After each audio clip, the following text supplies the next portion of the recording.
So, the Owl House. If you've been on the internet anytime recently, you would have seen the show everywhere. From the load of fan art to the leaks. Neo Flailing! See what I mean, Patrick? Where's the leak, ma'am? Well, and me, I love the show. Not only are the characters so well-rounded and compelling, but the overall story and world building have been crafted masterfully to create such good immersion. Belos has legit scared me at points where I was just like, oh fuck. But through it all, one character has really stuck out to me. Not only was his backstory compelling, but his overall arc felt so natural. I've seen a lot on the internet about him being next generation Zuko, and I want to talk about it. Before we get started, hi, my name is Ronister, and I'm new on YouTube. I'm into video games, anime, cartoons, TV, movies, and really other random internet things. So if you want to see more analysis videos, or just my thoughts on things, feel free to hit that subscribe button. Now, back to it. When you look at the title, you may be thinking, well, actually, Zuko's arc is very complex and one of the most well-written villain-to-hero arcs of all time. How can the Little Owl Show compete with the Chad Avatar The Last Airbender? And I would actually agree with you. Zuko does have one of the most compelling stories and arcs. But I don't think we need to put this as a baseline for every villain-to-hero arc ever made. I feel like a lot of people get into this cycle where they look at these types of stories and immediately go, let's compare this to Zuko, despite there being a lot of very drastic differences. Like, here's just a few I saw on the internet that I can think of off the top of my head. Peridot from Steven Universe, Catra from She-Ra, and I even saw a Kylo Ren. I mean, it's not a bad thing to look at a well-written character and place them as the baseline of what expectations should look like, but Kylo Ren? Okay, I think I'm gonna go on a tangent if I keep talking about this. However, for Hunter from the Owl House, there are actually more similarities with Zuko than usual. Both are born into a place of power, in which they battle with their feelings of right and wrong through their story. They both are treated poorly and idolize their leader that is supposed to be doing things for the greater good. Both eventually have a revelation that they're on the wrong side. Both end up with the hero fighting for what's right. And this is just a very bare bones summary, but with it, you can see where we can view these similarities. But where there are differences lie, I think we see two great characters on a quote-unquote villain to hero shine through. Quick side note, we do need to understand that Hunter only received a season for development, about 11 episodes with 1 to go, whereas Zuko gets 3 entire seasons. This may have been different if somebody didn't keep canceling their well-thought-out shows, but alas. This means there will not be a one-to-one comparison in terms of character growth. However, that doesn't mean comparisons won't be there as we analyze Hunter. This video will be divided into 4 different parts between 2 videos, and we will review every appearance of Hunter even if it's small. Also, unfortunately, we won't really be touching play-by-play on Zuko and his incredible arc in this video. Maybe one day I'll make that. But for now, let's look at Hunter from the Owl House, this generation Zuko.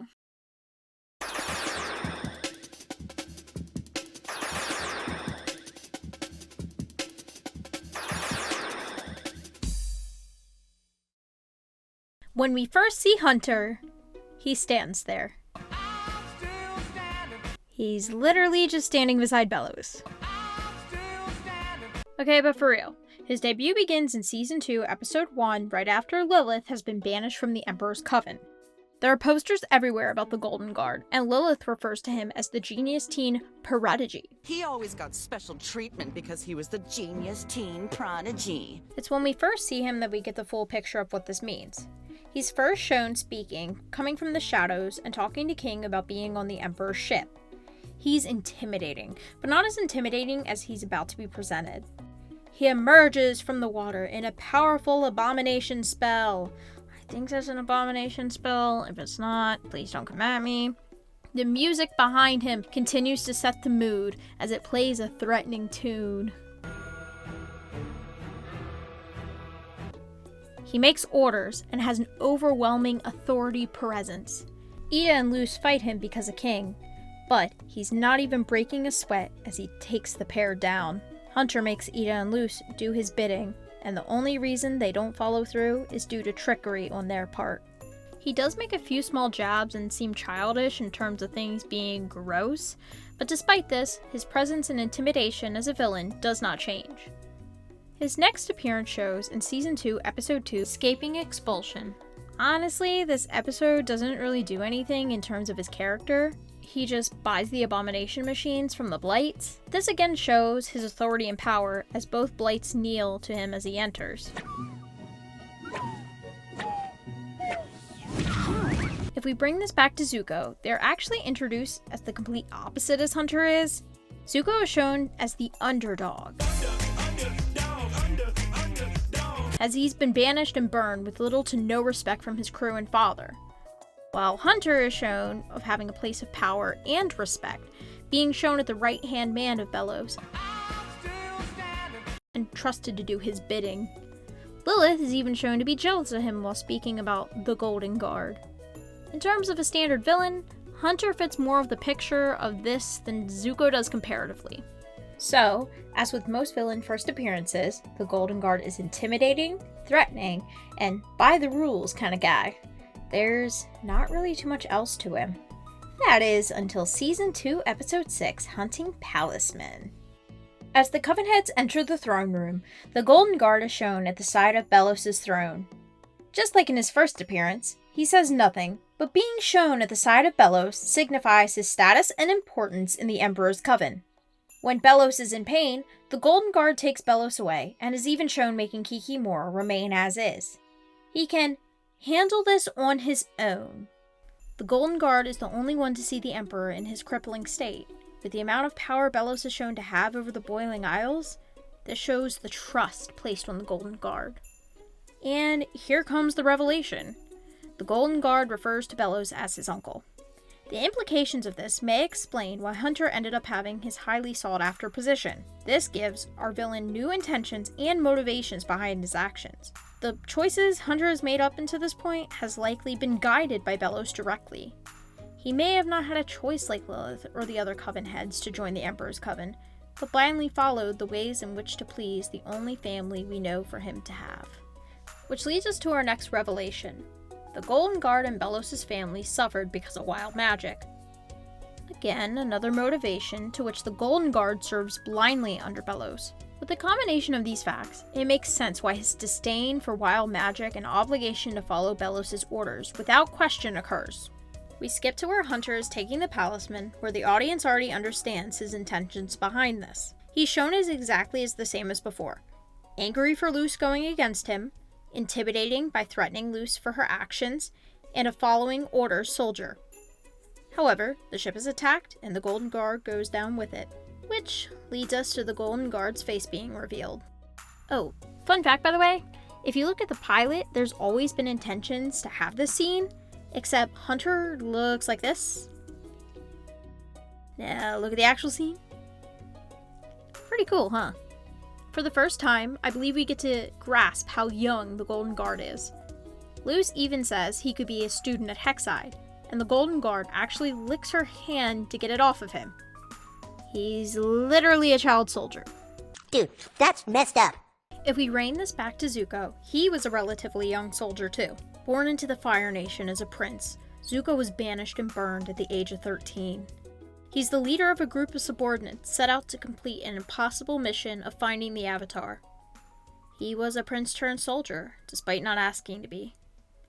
For Hunter, he's a soldier completing orders, just like Zuko. But this time, he's in a place of power and respect. He is young and talented, but put into a position where no young person should be in. Yet, both play this role with their stories. On today's episode of How Fucked Up is Fucked Up.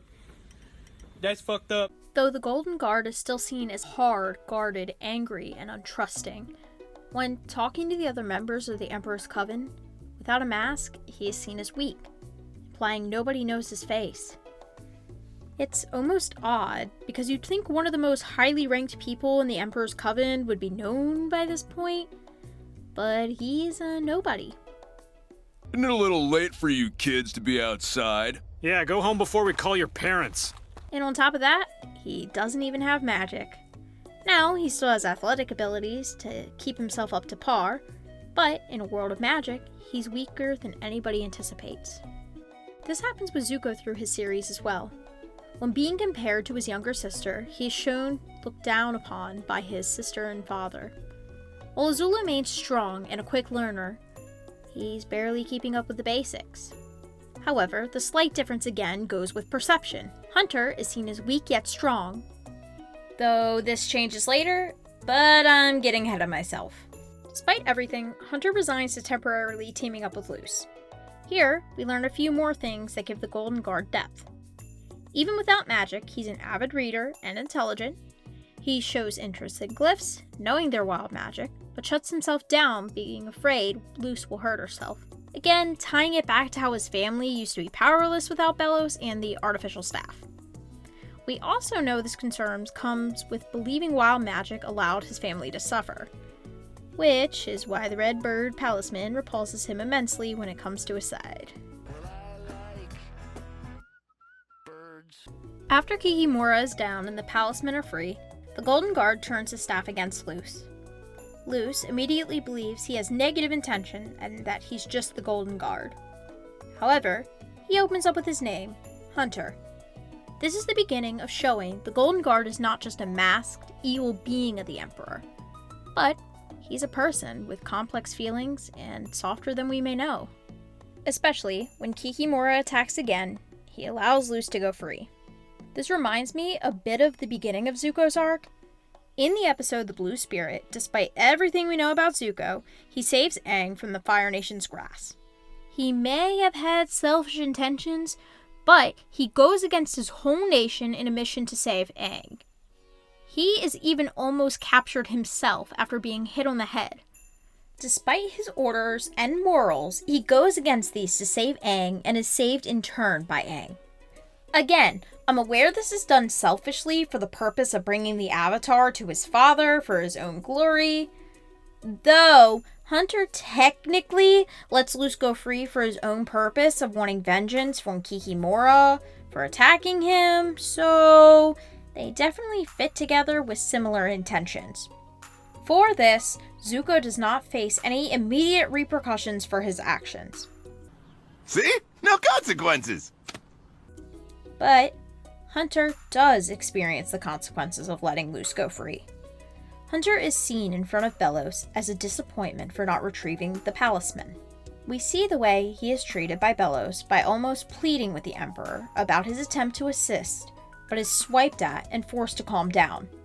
What makes this scene even more disturbing is Hunter having to apologize afterwards for this. My apologies. I spoke out of turn. He is berated again for being a disappointment, then leaves just as quickly, judging Kikimora. Please let him just be happy, I beg of you. This is where we see him get his palisman.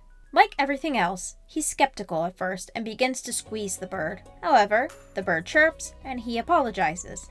He warns the bird of him and the danger, but the bird turns into a staff instead. He looks conflicted about everything. And again, he's receiving two different messages about what's right at this point. But he keeps the palisman a secret for now. And that, my friends, is where Hunter begins as a character. He is deeply devoted to the Emperor, but is not as evil as we expected. Just like Zuko, even though we barely know him, we begin to root for him, despite him being the bad guy.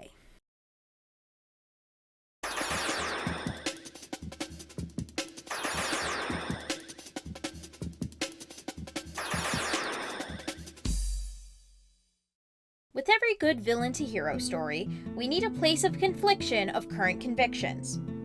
For Zuko, this major example stems from letting Aang's bison go free with Iroh's encouragement. In fact, he even gets sick from this. Even though later this is kinda retracted by his betrayal of Iroh, it still sets up a small stepping stone to leading to the discovery of where his motivation should be set. For Hunter, this small step begins with his palisman beginning in Season 2, Episode 9, Eclipse Lake. We begin with Belos and Hunter speaking about the door to the human realm.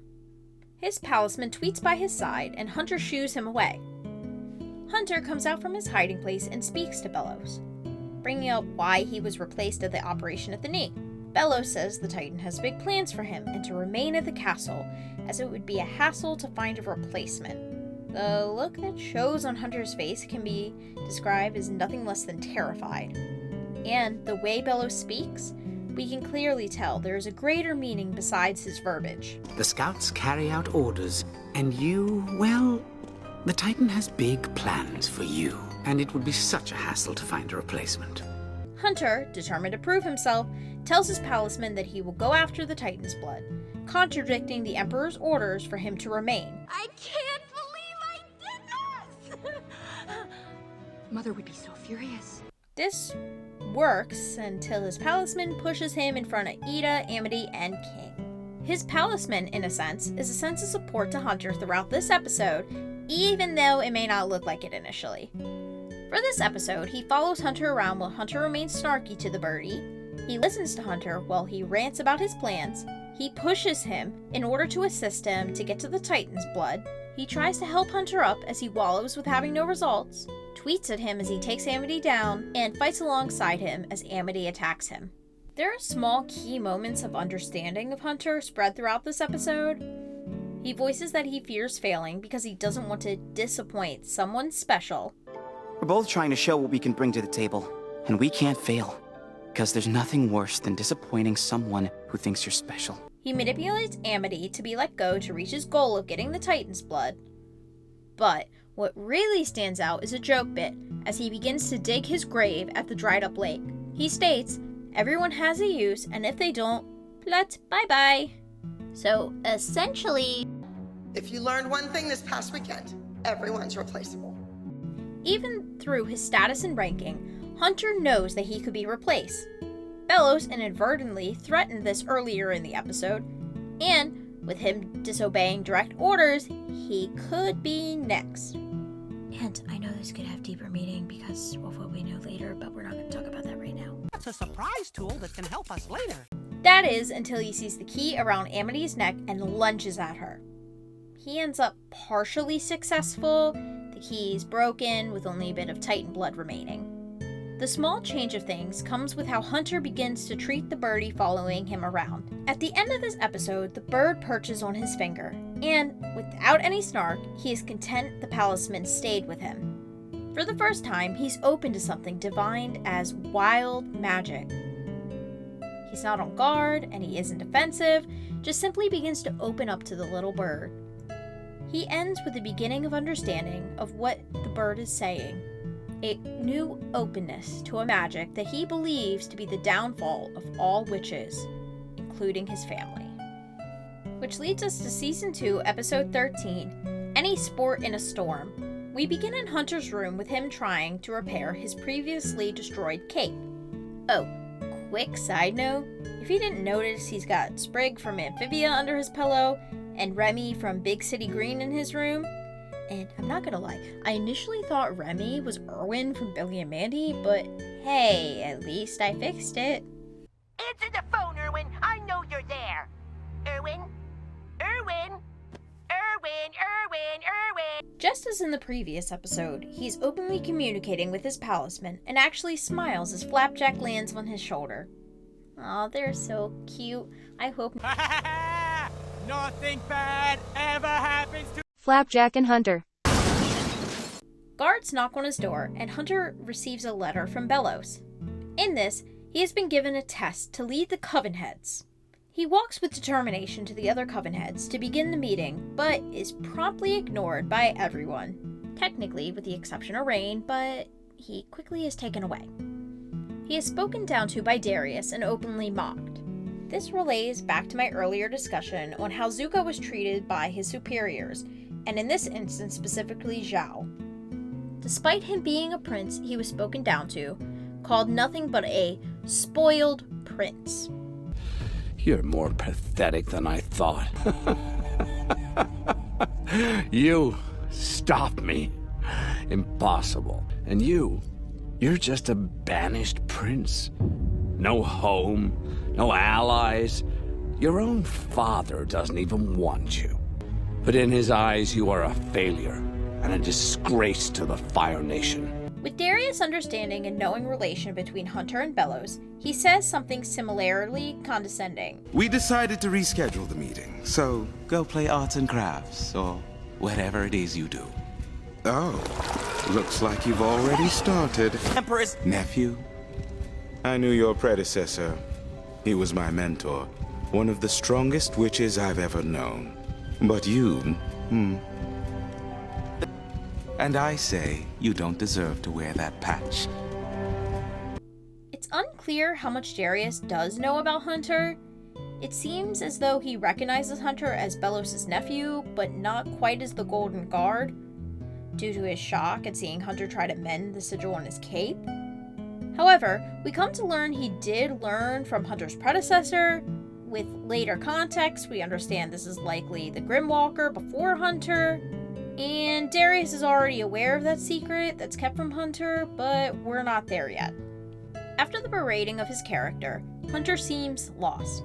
Hunter asks Darius, the one berating him, how to prove his worth and how he can earn the title of the Golden Guard. This cycles back to how he's been since the beginning, feeling as though he is unworthy.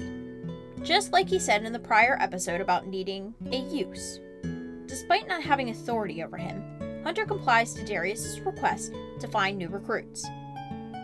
He begins at Hexside, where he promptly tells Flapjack he's never been around other teens, but it can't be that hard. How do you do, fellow kids? Okay, this has no meaning to anything, but he wears bird socks. Bird. He loves birds. I love birds. Eventually, he's dragged by Willow trying to recruit for her Flyer Derby team and asks him to join, where I think he's never shook anyone's hand before. He introduces himself with the help of Flapjack as Caleb. Now, throughout his interactions with other teenagers, he takes things quite literally, makes out-of-pocket remarks, and doesn't understand current slang. I think this cements about how he's never been around witches his own age, to the life he's led up into at this point. Yet again, it comes back to him being a child soldier. He's so far out of his element he's been groomed in that he can't understand the basics of what it's like to just be a kid. We see Hunter actively try to complete his mission, but become disappointed after judging the other teammates. Willow tries to convince him to give them a chance, yet Hunter replies with this.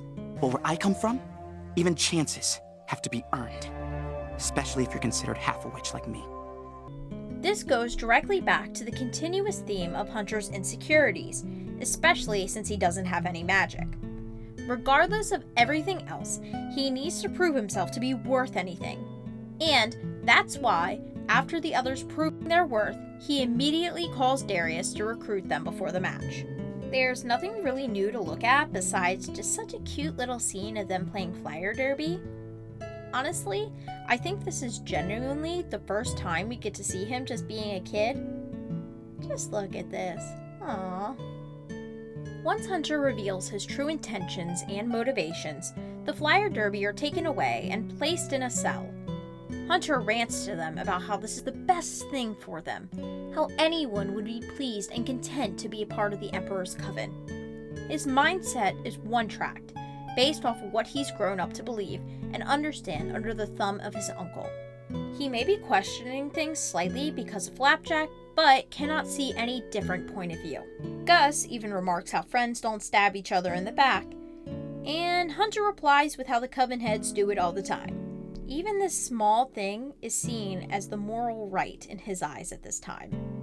The only time he sees some confliction is when Willow calls herself half a witch, like Hunter did prior in this episode. This is where he begins to slightly falter. Yet, he goes to seek approval yet again and is given none. He's given back his cloak, but at what cost did it be for him? He seems to struggle with himself until he is reminded of where the Palisman will go. Just like before, this is a turning point for Hunter. After his bond with Flapjack, he knows that the Palisman are harmless and companions despite not understanding why. He knows what Belos does to them is cruel and unspeakable. he regrets his choices. Knowing the consequences that could occur, Hunter rebels against his prior orders. He knows that saving the Flyer Derby team and their palisman is going against the Emperor's coven, but he listens to his gut, and I guess a little bit of Steve. Ice pack for Steve. He puts his arms out to defend his fellow teammates, then continues to lie on their behalf so they can run away. He gives up his cape, claiming to be unfit for the title of Golden Guard. This has been his entire motivations up until this point. Hunter wants to prove himself in every way. That despite not having magic, being young and inexperienced, and having familial ties to Belos, he is competent and worthy to hold his title. This is all he is, all he has. Without it, he's lost. However, here, he goes up against everything and accepts the consequences. Side note, Darius does end up being part of the resistance and actually gives him a phone and praises him. He even fixes Hunter's cape. So, well, it all worked out in the end. But the meaning behind it doesn't change. Referring back to the turning point with Zuko releasing Appa, this is that turning point for Hunter. He's unsure of his decisions. He's questioning what's right and wrong. He's going against what has been taught to him because of the bonds and new understanding for things he has. This doesn't mean his loyalties or core beliefs have changed, but it's the little choices that begin a riveting villain to hero story, which I believe is such an important step to show growth and development for a character. This growth, however, needs to hit its boiling point, where we will pick up in our next video with the start of the climax. I had an absolute blast making this part 1, and I'm so excited to keep continuing this into part 2. I absolutely adore both Zuko and Hunter as characters, so I'm happy to be making this. This has been one hell of a process, and I couldn't have done it without the support behind me. So thank you, Finan, my fiance, and you for watching. I have many plans for this channel, so I hope you stick it out with me for this ride. If you enjoyed, please leave me a comment, and because I would love to hear from you. And subscribe if you want to see more. I am totally recording this in a closet, by the way. But anyway, see you next time. Doodles!